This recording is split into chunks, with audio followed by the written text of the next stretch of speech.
एक छोटे से गांव में रवि नाम का लड़का रहता था। उसका परिवार बहुत गरीब था। उसके पिता खेतों में मजदूरी करते थे और मां घर संभालती थी। घर की हालत इतनी खराब थी कि कई बार 2 वक्त का खाना भी मुश्किल से मिलता था।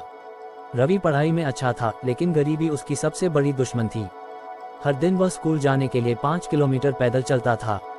उसके जूते फटे हुए थे, बैग पुराना था और किताबें भी आधी अधूरी थीं। स्कूल में कई बच्चे उसका मजाक उड़ाते थे। एक दिन क्लास में टीचर ने पूछा, बड़े होकर क्या बनना चाहते हो? सब बच्चों ने अलग अलग जवाब दिए, कोई डॉक्टर, कोई इंजीनियर। जब रवि की बारी आई तो वह चुप हो गया, क्योंकि उसे डर था कि अगर वह कुछ बड़ा बोलेगा तो लोग फिर से उसका मजाक उड़ाएंगे। टीचर ने प्यार से कहा, डर मत, जो दिल कहता है वो बोलो। रवि ने धीरे से कहा, मैं कलेक्टर बनना चाहता हूँ। पूरी क्लास हंस पड़ी। अरे ये कलेक्टर, पहले अपने जूते तो ठीक कर ले। रवि की आंखों में आंसू आ गए। लेकिन उस दिन उसने एक फैसला किया, अब मैं हार नहीं मानूंगा, चाहे कुछ भी हो जाए। संघर्ष की शुरुआत। अब रवि हर दिन और मेहनत करने लगा। दिन में स्कूल और रात को घर पर पढ़ाई। लेकिन एक बड़ी समस्या थी, घर में बिजली नहीं थी। तो वह क्या करता? वह गांव के एक पुराने स्ट्रीट लाइट के नीचे जाकर पढ़ाई करता था। ठंडी रातों में भी, गर्मी में भी वो वहीं बैठकर पढ़ता रहता। लोग उसे देखकर कहते, पागल हो गया है ये लड़का।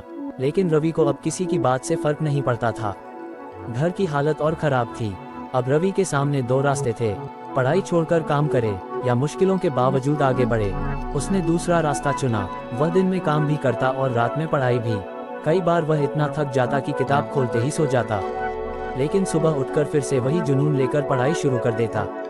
मेहनत का फल। समय बीतता गया। रवि ने 10वीं में टॉप किया, फिर 12वीं में भी अच्छे नंबर लाए। अब उसकी नज़र थी सबसे बड़ी परीक्षा पर, यूपीएससी। लोग फिर से हंसने लगे। गांव का लड़का यूपीएससी पास करेगा, ये सपना छोड़ दे। लेकिन रवि अब बदल चुका था। उसे पता था, लोगों का काम है कहना, मेरा काम है करना। अंतिम लड़ाई। रवि ने दिन रात एक कर दिए।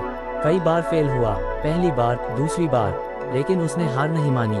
तीसरी बार उसने यूपीएससी क्लियर कर लिया। और सिर्फ पास ही नहीं, वह कलेक्टर बन गया। जीत का पल। जिस स्कूल में लोग उसका मजाक उड़ाते थे, आज वही लोग उसे सम्मान से बुला रहे थे। जिस गांव में लोग उसे पागल कहते थे, लोग कह रहे थे, हमें तुम पर भरोसा था। रवि ने अपने माता पिता का सपना पूरा किया और खुद को साबित कर दिया। सीख। हालात कितने भी खराब क्यों ना हो, अगर इरादा मजबूत हो तो कोई भी सपना पूरा हो सकता है। लोग हमेशा हंसेंगे, लेकिन जीत उसी की होती है जो हार नहीं मानता। दोस्तों, आपको ये कहानी कैसी लगी कमेंट करके जरूर बताएं। मिलते हैं ऐसी ही और वीडियोस के साथ।